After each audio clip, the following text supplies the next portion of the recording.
มาเว้าว่าเจ้าเสียใจเจียนตายเห็นอายเป็นควายสันบ่คนดี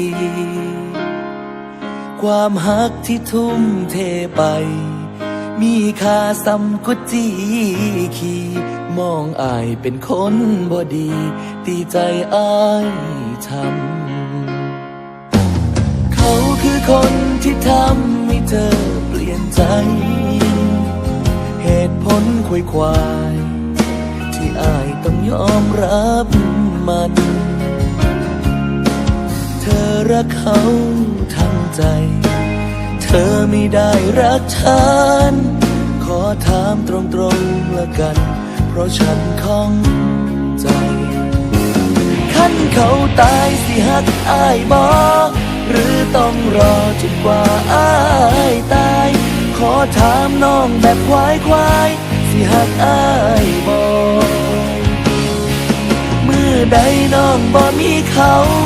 ความหักเขาเริ่มไม่ได้บ่ให้น้องตอบอายได้บ่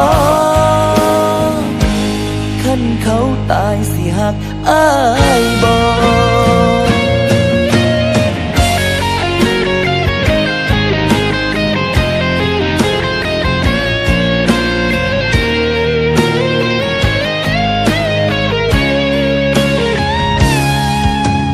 เขาคือคนที่ทำให้เธอเปลี่ยนใจเหตุผลควยควายที่อายต้องยอมรับมัน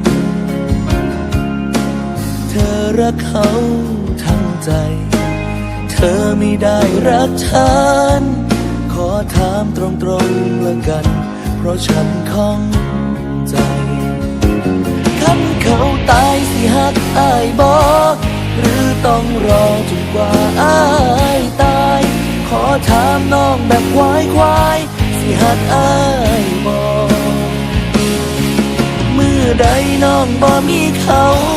ความหักเขาเริ่มไม่ได้บ่